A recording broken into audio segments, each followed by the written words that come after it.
The chill of the evening winds cuts through the quiet streets of Riverdale. Thick fog swallows everything in its path, leaving only silhouettes in the distance. Inside the dimly lit apartment of Rachel Dawson, the silence feels almost too loud. She picks up her phone for the 5th time, eyes scanning the screen with increasing desperation.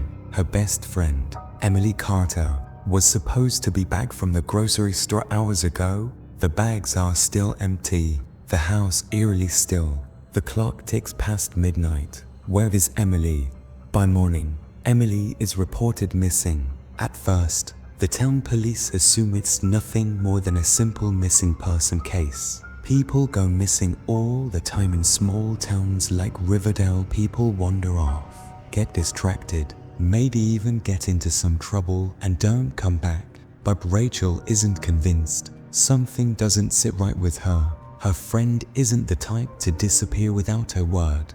The case goes from ordinary to chilling when Emily's abandoned car is discovered on a remote stretch of highway. The windows are rolled up, the rain having soaked through the upholstery. A blood-stained scarf is found resting on the passenger seat, the fabric clinging to the harsh scent of fear. Most concerning of all, fingerprints on the car door don't belong to Emily. Someone else was in the car, and they left no trace. Detective Samuel Haynes, Riverdale's lead investigator with an extensive career and a knack for solving high-profile cases, takes the reins, but without any evidence, without witnesses, things start looking impossible. He questions Rachel, who insists Emily had been investigating something huge. Was this just a simple disappearance, or had she uncovered a deadly secret? The investigation takes a dark turn as new evidence emerges. Emily's missing laptop is found a few days later in a local park, but it's been wiped clean. Nothing useful on it at all, except for a dark, cryptic file labeled only James Fuller. James Fuller, the local politician, has been in the news before. His connections to organized crime were rumored but never proven. As Haynes digs deeper into Fuller's past, he uncovers an unsettling pattern. Emily was not just your average college student. She was a freelance journalist, diving into Fuller's corruption, which had been covered up for years. Was she getting too close to the truth? New leads take the investigation into unfamiliar territory. A witness comes forward. A security guard was. He saw a dark SUV parked outside Emily's apartment building the night she vanished. Unfortunately, the security footage that should have captured the vehicle mysteriously disappears. It's a gut-wrenching blow to the case. Just days later, the family gets involved. Emily's mother, Linda, appears on national television, pleading for her daughter's safe return. But there's an underlying pain, an anger in her voice. Why won't they do more? What happened to my girl? Emily's father, Mark Carter, a retired police officer, is struggling to cope. His job had always been about protecting people, yet he couldn't protect his own daughter.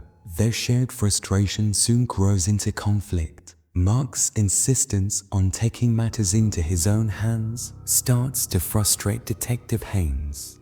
Finally, a breakthrough comes 3 weeks into the investigation.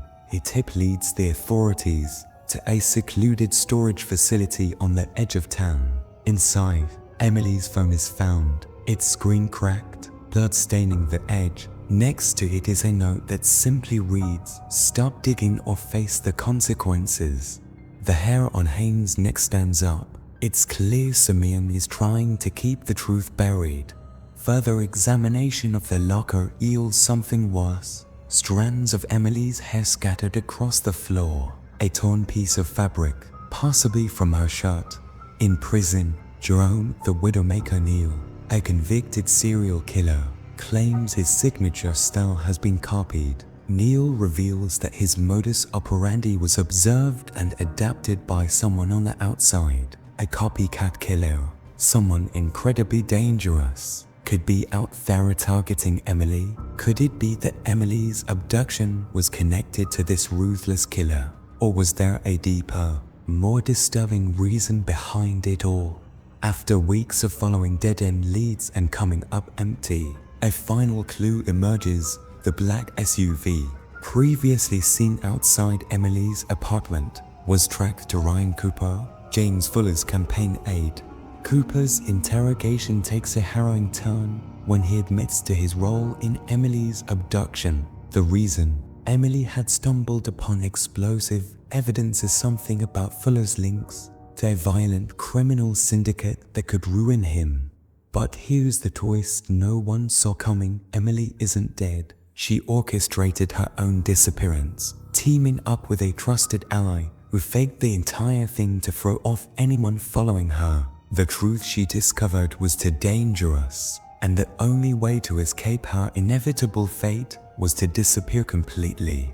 The public is divided. Did Emily, in her attempt to survive, obstruct justice? Was her sacrifice noble? Did she protect a greater cause, or did she betray the people who needed her most?